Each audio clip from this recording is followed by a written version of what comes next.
Hello friends, ഇന്ന് നമ്മൾ percentages അഥവാ ശതമാനങ്ങളെ കുറിച്ചാണ് പഠിക്കാനായിട്ട് പോകുന്നത്. നമ്മൾ സാധാരണയായി പുറത്തൊക്കെ പോകുന്ന സമയത്ത് ഈ ഫ്ലെക്സ് ബോർഡുകളിലൊക്കെ കണ്ടിട്ടുണ്ടാവും, ഡ്രസ്സ് കടകളുടെയൊക്കെ പരസ്യത്തിൽ 10% ഡിസ്കൗണ്ട്, 50% വിലക്കുറവിൽ, ഇങ്ങനെയൊക്കെ കണ്ടിട്ടുണ്ടാവും. ഇവിടെയാണ് നമ്മൾ കൂടുതലായിട്ട് പെർസെൻറ്റേജസ് കാണുന്നത്, അല്ലെ? എന്താണ് ഇതുകൊണ്ട് ഉദ്ദേശിക്കുന്നത്? 10%, 10%. എന്താണ് ഇതുകൊണ്ട് ഉദ്ദേശിക്കുന്നത്? 10 ഹരിക്കണം 100. ഓക്കെ, 10% എന്ന് പറയുന്നത് എന്താണ്? 10 ഡിവൈഡഡ് ബൈ 100. ഈ ഡിവൈഡഡ് ബൈ 100, അതായത് ഹരിക്കണം 100നെയാണ് ഈ പെർസെൻറ്റേജ് എന്ന് ഈ ഒരു സൈന് കൊണ്ട് സൂചിപ്പിക്കുന്നത്. ഓക്കെ, അതായത് 2%. എന്താണ് ഇതുകൊണ്ട് സൂചിപ്പിക്കുന്നത്? 2 ഹരിക്കണം 100. ഓക്കെ, 50%. എന്താ ഇതുകൊണ്ട് ഉദ്ദേശിക്കുന്നത്? 50 ബൈ 100. ഓക്കെ, അപ്പൊ ഏതൊരു സംഖ്യയുടെ കൂടെയും ഈ പെർസെൻറ്റേജ് സൈൻ അഥവാ ഈ ശതമാനത്തിന്റെ ചിഹ്നം കണ്ട നിങ്ങൾ എന്ത് മനസ്സിലാക്കണം? ആ സംഖ്യനെ 100 കൊണ്ട് ഹരിക്കുന്നു എന്നതാണ് മീൻ ചെയ്യുന്നത്. ക്ലിയർ അല്ലേ? ഓക്കെ, ഇനി നമുക്കൊരു 4 കാര്യങ്ങൾ പഠിക്കാനുണ്ട്. അതായത് ഒരു പെർസെൻറ്റേജിനെ എങ്ങനെയാണ് ഫ്രാക്ഷൻ അഥവാ ഭിന്നസംഖ്യാരൂപത്തിൽ എഴുതുന്നത്? ഓക്കെ, ഒരു പെർസെൻറ്റേജിനെ എങ്ങനെയാണ് ഫ്രാക്ഷൻ രൂപത്തിൽ ആക്കുക? അതായത് 10% തന്നെ എടുക്കുക.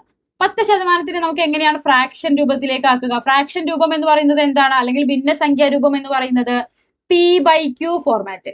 ഓക്കെ, അതായത് ന്യൂമറേറ്ററും ഡിനോമിനേറ്ററും ആയിട്ടുള്ള ഈ ഒരു ഫോർമാറ്റിലേക്ക് എങ്ങനെയാണ് ചേഞ്ച് ചെയ്യുക? എങ്ങനെയാ ചേഞ്ച് ചെയ്യുക? നമുക്കറിയാം 10% എന്ന് പറയുന്നത് 10 ഹരിക്കണം 100 ആണ്.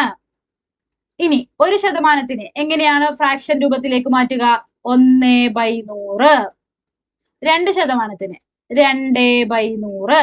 അതായത് ഏതാണോ നമ്മുടെ സംഖ്യ, ആ സംഖ്യനെ 100 കൊണ്ട് ഹരിച്ചു കഴിഞ്ഞാൽ നമുക്ക് എന്ത് ചെയ്യാം? ആ പെർസെൻറ്റേജിനെ ഫ്രാക്ഷൻ രൂപത്തിൽ അഥവാ ഭിന്നസംഖ്യാ രൂപത്തിലേക്ക് ചേഞ്ച് ചെയ്യാം.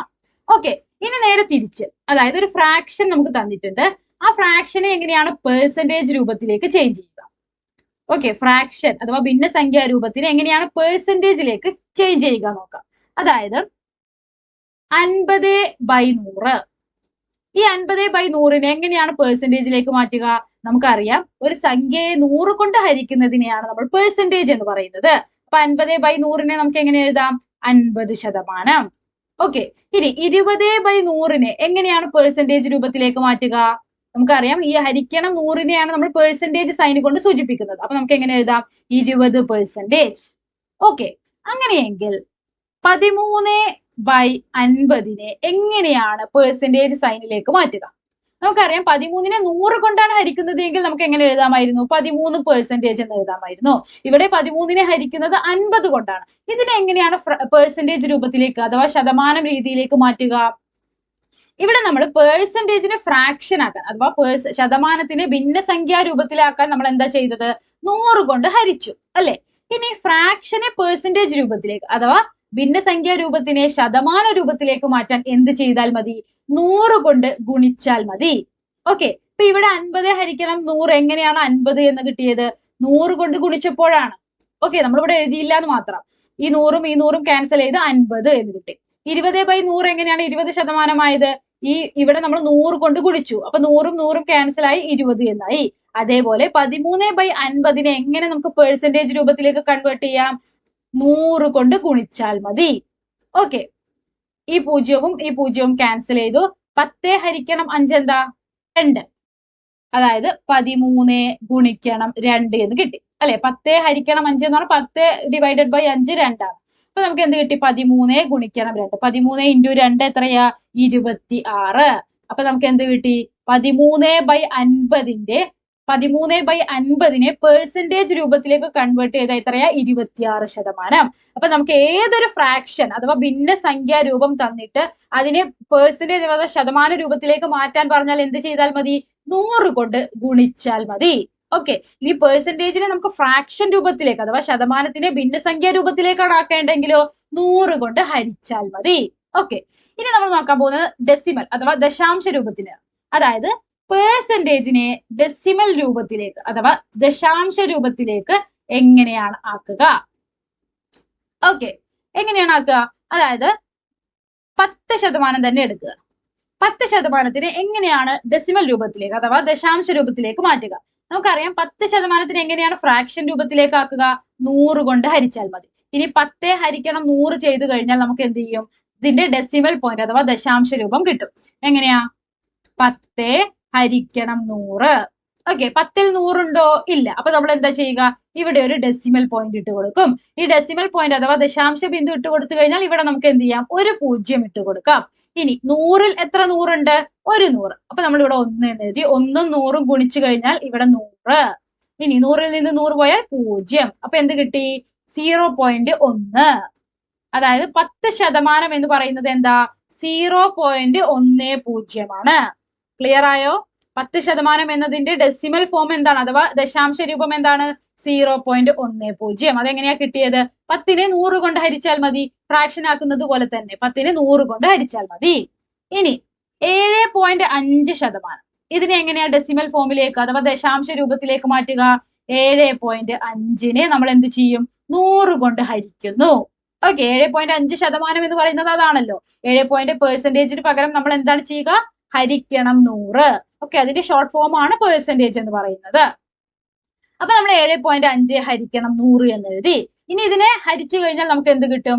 7.5/100ന്റെ ഡെസിമൽ ഫോം അഥവാ ദശാംശ രൂപം കിട്ടും.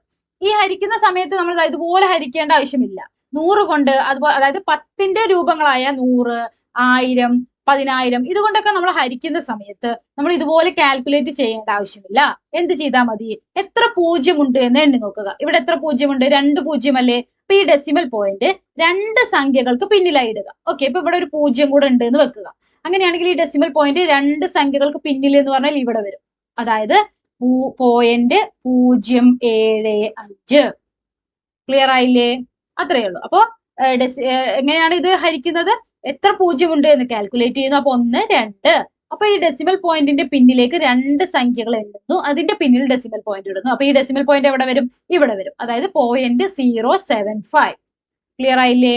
ഓക്കെ, അപ്പൊ ഇങ്ങനെയാണ് ഒരു പെർസെന്റേജിനെ ഡെസിമൽ ഫോമിലേക്ക് അഥവാ ഒരു ശതമാനത്തിനെ ദശാംശ രൂപത്തിലേക്ക് മാറ്റുക. എന്ത് ചെയ്താൽ മതി? 100 കൊണ്ട് ഹരിച്ചാൽ മതി. ഫ്രാക്ഷൻ ചെയ്യുന്ന പോലെ തന്നെ 100 കൊണ്ട് ഹരിച്ചാൽ മതി. ഇനി തിരിച്ച് ഒരു ഡെസിമലിനെ എങ്ങനെയാണ് പെർസെന്റേജ് രൂപത്തിലേക്ക് കൺവേർട്ട് ചെയ്യുക? അതായത് ഒരു ദശാംശത്തിനെ എങ്ങനെയാണ് ശതമാന രൂപത്തിലേക്ക് കൺവേർട്ട് ചെയ്യുക നോക്കാം. 0.175 ഇതിനെങ്ങനെയാണ് പെർസെന്റേജ് രൂപത്തിലേക്ക് ആക്കുക? ഫ്രാക്ഷനെ നമ്മൾ എങ്ങനെയാ പെർസെന്റേജിലേക്ക് ആക്കിയത്? 100 കൊണ്ട് ഗുണിക്കുകയല്ലേ ചെയ്തത്? അതേപോലെ തന്നെയാണ് ഡെസിമൽ അഥവാ ദശാംശത്തിനെ പെർസെന്റേജിലേക്ക് മാറ്റുമ്പോഴും എന്ത് ചെയ്താൽ മതി? 100 കൊണ്ട് ഗുണിച്ചാൽ മതി.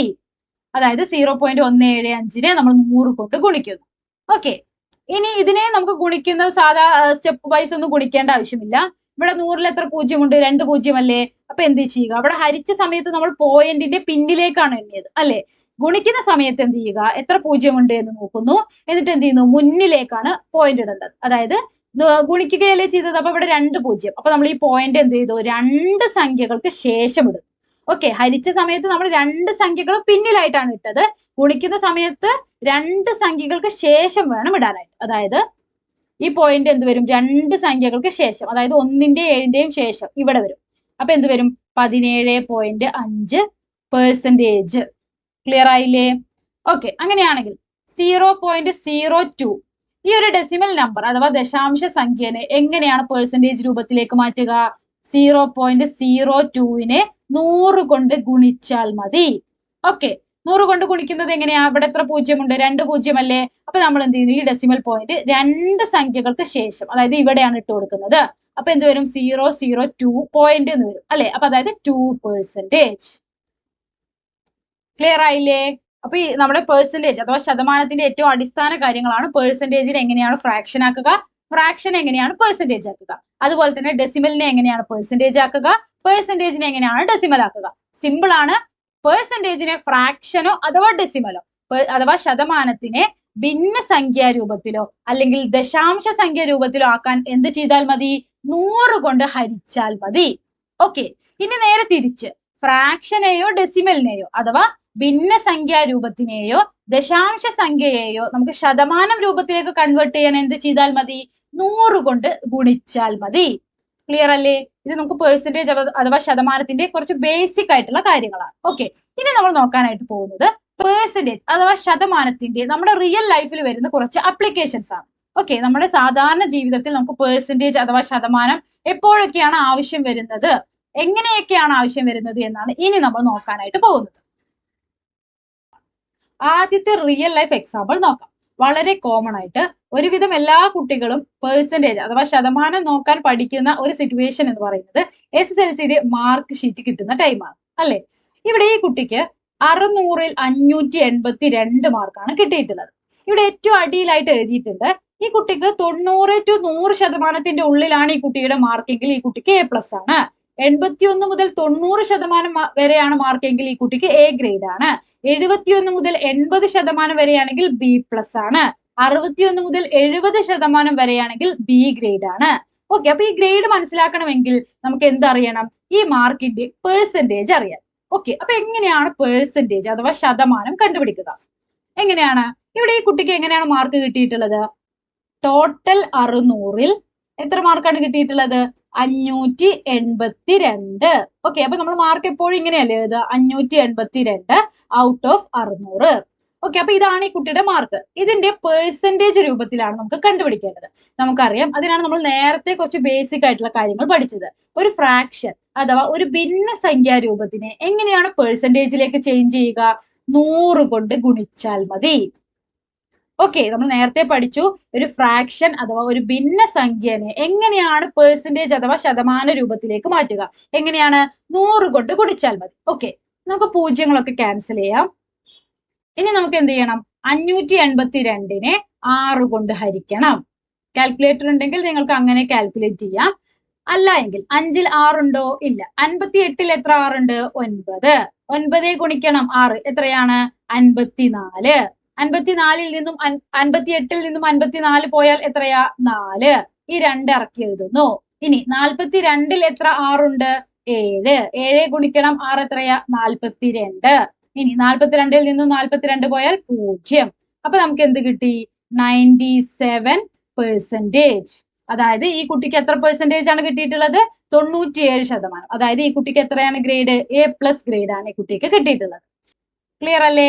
ഇപ്പൊ എങ്ങനെയാണ് ഒരു മാർക്കൊക്കെ തന്നു കഴിഞ്ഞാൽ എങ്ങനെയാണ് അതിനെ പെർസെന്റേജ് രൂപത്തിലേക്ക് മാറ്റുക എന്ന് ക്ലിയർ ആയില്ലേ? ഇപ്പൊ ഏതൊരു സംഖ്യനെയും പെർസെന്റേജ് രൂപത്തിലേക്ക് മാറ്റാൻ എന്താണ് ചെയ്യേണ്ടത്? നമുക്ക് തന്നിരിക്കുന്ന വാല്യൂ എത്രയാണോ എന്ന് എഴുതുക, ഡിവൈഡഡ് ബൈ. ഓക്കെ, നമുക്ക് തന്നിരിക്കുന്ന അല്ലെങ്കിൽ കിട്ടിയ മാർക്ക് എത്രയാണ്? Divided by total mark. Okay, total mark എഴുതുന്നു. ഗുണിക്കണം 100. 100 കൊണ്ട് ഈ ഫ്രാക്ഷനെ അഥവാ ഈ ഭിന്നസംഖ്യയെ ഗുണിച്ചു കഴിഞ്ഞാൽ നമുക്ക് എന്ത് കിട്ടി? പെർസെന്റേജ് അഥവാ ശതമാനം കിട്ടുന്നു. ക്ലിയർ ആയില്ലേ? ഇനി നമുക്ക് അടുത്തൊരു ആപ്ലിക്കേഷൻ നോക്കാം. നമ്മളൊരു വഴിയിലൂടെ പോവുകയാണ്. ആ സമയത്ത് ഒരു കടയുടെ മുമ്പിൽ എഴുതിയിട്ടുണ്ട് 25% ഓഫ് ഓൺ ഓൾ ഡ്രസ്സസ്. അതായത് ഏത് ഡ്രസ്സ് എടുത്താലും നിങ്ങൾക്ക് 25% ഡിസ്കൗണ്ട് അഥവാ കുറവ് പൈസ കൊടുത്താൽ മതി. അതായത് നിങ്ങൾ ആ കടയിലേക്ക് കയറുന്നു, ആ കടയിൽ നിന്ന് നിങ്ങൾ ഒരു ഡ്രസ്സ് പർച്ചേസ് ചെയ്യുന്നു. ആ ഡ്രസ്സിന്റെ പൈസ 2000 രൂപ. ഓക്കെ, 2000 റുപ്പീസിന് നിങ്ങൾ എന്ത് ചെയ്യുന്നു? ഒരു ഡ്രസ്സ് അവിടുന്ന് പർച്ചേസ് ചെയ്യുന്നു. അപ്പൊ നിങ്ങൾക്ക് അറിയണം നിങ്ങൾക്ക് എത്ര രൂപയാണ് കുറഞ്ഞു കിട്ടുക. അപ്പൊ അതിന് എന്ത് കണ്ടുപിടിക്കണം? ഈ 2000 രൂപയുടെ 25% എന്ന് പറയുന്നത് എത്രയാണെന്ന് കണ്ടുപിടിക്കണം അല്ലേ? ഓക്കെ, ഈ 2000 രൂപയുടെ 25% കണ്ടുപിടിച്ചു കഴിഞ്ഞാൽ നമുക്ക് എന്ത് മനസ്സിലാക്കാം? ഇത്ര രൂപയാണ് നമുക്ക് ഡിസ്കൗണ്ട് കിട്ടിയത് എന്ന് മനസ്സിലാക്കാം. അതെങ്ങനെയാണ് കണ്ടുപിടിക്കുക? അതായത് 2000 രൂപയുടെ 25% അല്ലേ കണ്ടുപിടിക്കേണ്ടത്? അതിനെന്ത് ചെയ്താൽ മതി? 2000-ന്റെ കൂടെ 25% അങ്ങ് ഗുണിച്ചാൽ മതി. ഓക്കെ, 2000 രൂപയുടെ 25% നമുക്ക് കണ്ടുപിടിക്കേണ്ടത്. അതായത് ഏതൊരു സംഖ്യയുടെയും ഒരു പെർസെന്റേജ് കണ്ടുപിടിക്കാൻ പറഞ്ഞു കഴിഞ്ഞാൽ ആ സംഖ്യയുടെ കൂടെ ആ പെർസെന്റേജ് അങ്ങ് ഗുണിച്ചാൽ മതി. ഓക്കെ, ഇനി ഇതിനെ നമുക്ക് എങ്ങനെ എഴുതാം? 2000 ഗുണിക്കണം 25%-നെ നമ്മൾ എങ്ങനെയാ മാറ്റി എഴുതുക? ഈ പെർസെന്റേജ് എന്ന് പറയുന്നത് കൊണ്ട് എന്താ ഉദ്ദേശിക്കുന്നത്? ഹരിക്കണം 100. അപ്പൊ നമ്മൾ 25%-നെ എങ്ങനെ എഴുതണം? 25 ഹരിക്കണം 100. ക്ലിയർ അല്ലേ? ഇനി നമുക്ക് ഈ പൂജ്യങ്ങളെല്ലാം ക്യാൻസൽ ചെയ്യാം. അപ്പൊ എന്ത് വന്നു? 20 ഗുണിക്കണം 25. 20-നെയും 25-നെയും ഗുണിച്ചു കഴിഞ്ഞാൽ നമുക്ക് എത്ര കിട്ടും? 500. അതായത് നമുക്ക് എന്ത് മനസ്സിലാക്കാം? 2000 രൂപയുടെ 25% എന്ന് പറയുന്നത് എത്രയാണ്? 500 രൂപയാണ്. അപ്പൊ നമുക്ക് ആ ഡ്രസ്സ് 2000 രൂപയുടെ ഡ്രസ്സ് എടുക്കുന്ന സമയത്ത് നമുക്ക് ഡിസ്കൗണ്ട് കിട്ടുക എത്രയാ? 500 രൂപ. അതായത് നമ്മൾ ബില്ലായിട്ട് 1500 രൂപ അടച്ചാൽ മതി. അപ്പോൾ ഏതൊരു സംഖ്യയുടെയും പേഴ്സൻറ്റേജ് കണ്ടുപിടിക്കണമെങ്കിൽ എന്ത് ചെയ്താൽ മതി? ആ സംഖ്യയോട് ആ പേഴ്സൻറ്റേജ് ഗുണിച്ചാൽ മതി. ഓക്കെ, ഇനി അടുത്ത രണ്ടാമത്തെ ഒരു കാര്യം നോക്കാം. ഈ കുട്ടിക്ക് SSLCക്ക് 99% മാർക്കാണ് കിട്ടിയിട്ടുള്ളത്. ഓക്കെ, ഈ കുട്ടിക്ക് SSLCക്ക് 99% മാർക്കാണ് കിട്ടിയിട്ടുള്ളത്. അപ്പൊ നമുക്ക് കണ്ടുപിടിക്കേണ്ടത് ഈ കുട്ടിക്ക് എത്ര മാർക്കാണ് കിട്ടിയിട്ടുള്ളത്. ഓക്കെ, ഈ കുട്ടിക്ക് 99% മാർക്കാണ് കിട്ടിയിട്ടുള്ളത് എന്ന് നമ്മൾ ഇവിടെ കണ്ടു. അങ്ങനെയെങ്കിൽ നമുക്ക് കണ്ടുപിടിക്കേണ്ടത് ഈ കുട്ടിക്ക് എത്ര മാർക്ക് കിട്ടി. അപ്പൊ നമുക്കറിയാം SSLCക്ക് ടോട്ടൽ 600ലാണ് മാർക്ക് ഇടുന്നത്. ഈ 600ൽ 99% മാർക്കാണ് ഈ കുട്ടിക്ക് കിട്ടിയിട്ടുള്ളത്. 600ൽ 99% മാർക്കാണ് ഈ കുട്ടിക്ക് കിട്ടിയിട്ടുള്ളത്. അപ്പൊ ഈ കുട്ടിക്ക് എത്ര മാർക്ക് കിട്ടിയെന്ന് മനസ്സിലാക്കാൻ എന്ത് ചെയ്താൽ മതി? 600ന്റെ 99% എത്രയാണെന്ന് കണ്ടുപിടിച്ചാൽ പോരെ?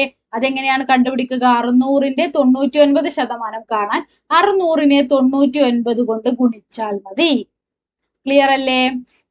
ഓക്കെ, അപ്പൊ നമുക്ക് ഇതിനെങ്ങനെ ഗുണിക്കാം? 600 ഗുണിക്കണം 99%. നമ്മൾ എങ്ങനെ എഴുതും? 99 ഹരിക്കണം 100. പൂജ്യങ്ങളെല്ലാം ക്യാൻസൽ ചെയ്തു, ഇവിടെയും വിട്ട് ഇവിടെയും വിട്ട്. ഇനി നമുക്ക് എന്താ കണ്ടുപിടിക്കേണ്ടത്? 99 ഗുണിക്കണം 6. 99 ഗുണിക്കണം 6. 9 × 6 എത്രയാ? 54. 5 ഇവിടെ എഴുതി, 4 ഇവിടെ എഴുതി. ഇനി വീണ്ടും 6 × 9 എത്രയാ? 54. 54 കൂടെ 5 കൂടെ കൂട്ടിക്കഴിഞ്ഞാൽ എത്ര വന്നു? 594. അപ്പൊ നമുക്ക് എന്ത് കിട്ടി? 594. അതായത് ഈ കുട്ടിക്ക് 600ൽ എത്ര മാർക്ക് കിട്ടി? 594 മാർക്കാണ് കിട്ടിയത്. ക്ലിയർ അല്ലേ? ഇപ്പൊ നമ്മൾ എന്തൊക്കെ പഠിച്ചു? എങ്ങനെയാണ് ഒരു മാർക്ക് നമുക്ക് തന്നു കഴിഞ്ഞാൽ അതിന്റെ പേഴ്സൻറ്റേജിലേക്ക് മാറ്റുക എന്ന് പഠിച്ചു. എങ്ങനെയാണ്? 100 കൊണ്ട് ഗുണിച്ചാൽ മതി. ഓക്കെ, പിന്നെ നമ്മൾ എന്താണ് പഠിച്ചത്? ഒരു സംഖ്യയുടെ ഇത്ര പേഴ്സൻറ്റേജ് എന്ന് പറയുന്നത് എത്രയാണ്? എന്ത് ചെയ്താൽ മതി? ആ സംഖ്യനെ ആ പേഴ്സൻറ്റേജ് കൊണ്ട് ഗുണിച്ചാൽ മതി. 2000 രൂപയുടെ 25% എന്ന് പറഞ്ഞാൽ എത്രയാ? 2000ത്തിന് 25% കൊണ്ട് ഗുണിക്കുന്നു. അപ്പൊ നമുക്ക് 500 എന്ന് കിട്ടും. അപ്പൊ 2000 രൂപയുടെ 25% എന്ന് പറയുന്നത് 500 ആണ്. ഓക്കെ, ഇവിടെ 600ന്റെ 99% എത്രയാണ്? 600ന് 99% കൊണ്ട് ഗുണിച്ചാൽ മതി. അപ്പൊ നമുക്ക് എത്ര കിട്ടി? 594 മാർക്ക്. അപ്പൊ ഈ കുട്ടിക്ക് 600ൽ 594 മാർക്കാണ് കിട്ടിയത്. ഇനി നമുക്ക് മറ്റൊരു എക്സാമ്പിൾ കൂടി നോക്കാം. ഇത് നമുക്ക് കൂടുതലായിട്ടൊന്നും ഉപയോഗപ്പെടാറില്ല, എങ്കിലും അത് നമുക്ക് അറിഞ്ഞിരിക്കാം.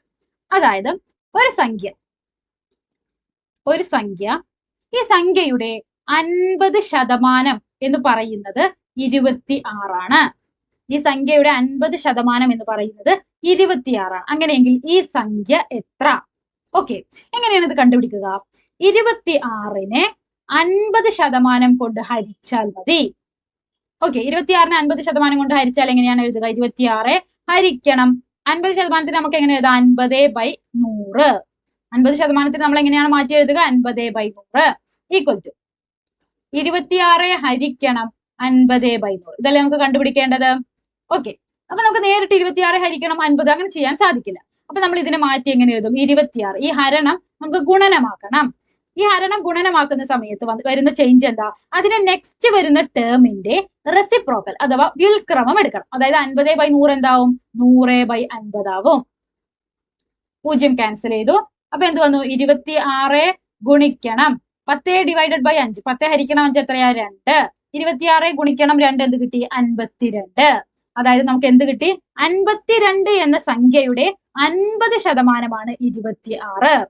ഓക്കെ, 52 എന്ന സംഖ്യയുടെ 50%മാണ് 26 എന്ന് കിട്ടി. ക്ലിയർ അല്ലേ? ഇനി ഇതിന് നമുക്ക് റിയൽ ലൈഫിൽ വരുന്ന ഒരു സാഹചര്യം പറയാം. അതായത് ഒരു കുട്ടിക്ക് 97% മാർക്ക് കിട്ടി. ഓക്കെ, ആ കുട്ടിയുടെ മാർക്ക് എന്ന് പറയുന്നത് 582 ആണ്. ഓക്കെ, ആ കുട്ടിക്ക് 97% മാർക്ക് കിട്ടിയത്. ആ കുട്ടിക്ക് കിട്ടിയ മാർക്ക് എന്ന് പറയുന്നത് 582 ആണ്. അങ്ങനെയെങ്കിൽ ആ എക്സാം നടന്നത് ടോട്ടൽ എത്ര മാർക്കിനാണ്? ഓക്കെ, ആ എക്സാം നടന്നത് ടോട്ടൽ എത്ര മാർക്കിനാണ്, ടോട്ടൽ മാർക്കാണ് നമുക്ക് കണ്ടുപിടിക്കേണ്ടത്. എന്താണ് ചെയ്യുക, 582നെ 97% കൊണ്ട് ഹരിച്ചാൽ മതി. ഓക്കെ, അപ്പൊ എങ്ങനെയാ ഹരിക്കുക, 582 ഹരിക്കണം 97%. നമ്മൾ എങ്ങനെയാ എഴുതുക, 97/100. ഇതിനെ നേരിട്ട് ഹരിക്കാൻ കഴിയുമോ, ഇല്ല. അപ്പൊ നമ്മൾ എന്ത് ചെയ്യും, ഈ ഹരണത്തിനെ ഗുണനമാക്കും. 582 ഗുണിക്കണം. അപ്പൊ എന്ത് സംഭവിക്കും, നെക്സ്റ്റ് വരുന്ന ടേമിന്റെ റെസിപ്രോക്കൽ അഥവാ വ്യുൽക്രമം എടുക്കണം. അതായത് 97/100 എന്താവും, 100/97 ആവും. ഇനി ഇതിനെ എങ്ങനെയാണ് സോൾവ് ചെയ്യുക, 582 ഗുണിക്കണം 100 എന്തായി, 58,200 ഹരിക്കണം 97. അത് നമ്മൾ കാൽക്കുലേറ്റർ ഒക്കെ ഉപയോഗിച്ച് കണ്ടുപിടിച്ചു കഴിഞ്ഞാൽ നമുക്ക് എത്ര കിട്ടും, 600. 58,200നെ 97 കൊണ്ട് ഹരിച്ചു കഴിഞ്ഞാൽ എത്രയാണ് കിട്ടുക, 600 എന്ന് കിട്ടും. അതായത് ഈ എക്സാം നടന്നത് ടോട്ടൽ എത്ര മാർക്കിനാണ്, 600 ടോട്ടൽ മാർക്കിനാണ്. ഈ 600ൽ 582 കിട്ടിയപ്പോഴാണ് ആ കുട്ടിക്ക് 97% മാർക്ക് കിട്ടിയത്. ഓക്കെ, അപ്പൊ നമ്മൾ ഇത്രയും കാര്യങ്ങളാണ് പെർസെന്റേജ് അഥവാ ശതമാനത്തിന്റെ റിയൽ ലൈഫ് അപ്ലിക്കേഷൻ ആയിട്ട് വരുന്നത്. അപ്പൊ ആദ്യം നമ്മൾ പഠിച്ചത് എന്താണ്, നമുക്ക് എന്ത് ചെയ്യും, ഒരു സംഖ്യ തന്നിട്ടുണ്ടാകും, അതിന്റെ ടോട്ടൽ എമൗണ്ട് നമുക്ക് തന്നിട്ടുണ്ടാകും, ടോട്ടൽ മെഷർമെന്റ് നമുക്ക് തന്നിട്ടുണ്ടാകും. ഇതിനെ നമുക്ക് പെർസെന്റേജിലേക്ക് മാറ്റാനാണ് നമ്മൾ ആദ്യം പഠിച്ചത്. അതിനെന്താ ചെയ്തത്, നമ്മൾ ഈ XY ടോട്ടലിനെ 100 കൊണ്ട് ഗുണിച്ചു. അപ്പൊ നമുക്ക് എന്ത് ചെയ്തു, ഇതിനെ പെർസെന്റേജ് രൂപത്തിലാക്കാൻ സാധിച്ചു. അതായത് ടോട്ടൽ മെഷർമെന്റ് നമുക്ക് തന്നിട്ടുണ്ടാകും, ഈ ടോട്ടലിൽ എത്ര നമുക്ക് കിട്ടി എന്ന് നമുക്ക് കിട്ടിയിട്ടുണ്ടാകും. ഇത് നമുക്ക് പെർസെന്റേജിലേക്ക് ചേഞ്ച് ചെയ്യാൻ എന്താ ചെയ്യേണ്ടത്, 100 കൊണ്ട് ഗുണിച്ചാൽ മതി. കാരണം നമുക്കറിയാം ഒരു ഫ്രാക്ഷൻ അഥവാ ഒരു ഭിന്ന സംഖ്യനെ 100 കൊണ്ട് ഗുണിച്ചാൽ അത് പെർസെന്റേജ് അഥവാ ശതമാനമാവും. അതാണ് നമ്മൾ ആദ്യം പഠിച്ചത്. ഇനി രണ്ടാമത്തെ റിയൽ ലൈഫ് അപ്ലിക്കേഷൻ എന്തായിരുന്നു, അതായത് നമുക്ക് ഇവിടെ പെർസെന്റേജും തന്നിട്ടുണ്ടാവും, ടോട്ടലും തന്നിട്ടുണ്ടാവും. എത്ര മാർക്ക് അല്ലെങ്കിൽ നമുക്ക് എത്ര കിട്ടി, ഇതാണ് നമുക്ക് അവിടെ കണ്ടുപിടിക്കേണ്ടത്. അതായത് എക്സ് ആണ് നമുക്ക് അവിടെ കണ്ടുപിടിക്കേണ്ടിയിരുന്നത്. അപ്പൊ അത് നമ്മൾ എങ്ങനെയാ കണ്ടുപിടിച്ചേ, ടോട്ടലിന്റെ കൂടെ, അതായത് ടോട്ടലിന്റെ കൂടെ നമുക്ക് തന്നിരിക്കുന്ന പെർസെന്റേജ് ഗുണിച്ചു കഴിഞ്ഞാൽ നമുക്ക് എന്ത് കിട്ടും, ആ സംഖ്യ കിട്ടും. ഓക്കെ, അതായത് നമുക്ക് ഒരു കുട്ടിക്ക് ഒരു പെർസെന്റേജും തന്നിട്ടുണ്ട്, നമുക്ക് ടോട്ടൽ ആ കുട്ടിക്ക് കിട്ടിയ ടോട്ടൽ എത്ര മാർക്കിനാണ് എക്സാം നടന്നത് എന്ന് നമുക്കറിയാം. അങ്ങനെയാണെങ്കിൽ ആ കുട്ടിക്ക് കിട്ടിയ മാർക്ക് കണ്ടുപിടിക്കാൻ എന്ത് ചെയ്താൽ മതി, ഇപ്പൊ ടോട്ടൽ 600 മാർക്കിനാണെങ്കിൽ 600 ഗുണിക്കണം, ആ കുട്ടിക്ക് കിട്ടിയ പെർസെന്റേജ് 75% ആണെങ്കിൽ 600 ഗുണിക്കണം 75% ചെയ്ത് കഴിഞ്ഞാൽ ആ കുട്ടിയുടെ കറക്റ്റ് മാർക്ക് എത്രയാണെന്ന് നമുക്ക് കിട്ടും. ഓക്കെ, അതാണ് നമ്മൾ രണ്ടാമതായിട്ട് പഠിച്ചത്. ഇനി മൂന്നാമതായിട്ട് നമ്മൾ പഠിച്ചത് എന്താണ്, പെർസെന്റേജും നമുക്ക് തന്നിട്ടുണ്ടാവും, എക്സും നമുക്ക് തന്നിട്ടുണ്ടാവും. ടോട്ടൽ കണ്ടുപിടിക്കാനാണ് നമ്മൾ അടുത്തതായിട്ട് മൂന്നാമതായിട്ട് നമ്മൾ പഠിച്ചത്. അതെങ്ങനെയാ കണ്ടുപിടിക്കുക, എക്സിന്റെ കൂടെ പെർസെന്റേജ് ആയിട്ട് തന്നിട്ടുള്ള സംഖ്യനെ ഹരിച്ചാൽ മതി. അപ്പൊ നമുക്ക് എന്ത് കിട്ടും, ടോട്ടൽ കിട്ടും. ക്ലിയർ ആയില്ലേ? ഈ 3 കാര്യങ്ങളാണ് നിങ്ങൾക്ക് അറിഞ്ഞിരിക്കേണ്ടത്. ഈ 3 കാര്യങ്ങളാണ് ഇപ്പൊ നമ്മൾ റിയൽ ലൈഫ് എക്സാമ്പിൾ വെച്ചിട്ട് പഠിച്ചത്. ക്ലിയർ ആയെന്ന് വിചാരിക്കുന്നു, എല്ലാവർക്കും മനസ്സിലായെന്ന് വിചാരിക്കുന്നു. ഈ വീഡിയോ ഇഷ്ടമായെങ്കിൽ കമന്റ് ചെയ്യാൻ മറക്കരുത്. അടുത്ത വീഡിയോയിൽ മറ്റ് ഒരു പ്രധാനപ്പെട്ട ടോപ്പിക്കുമായി കാണാം. Thank you.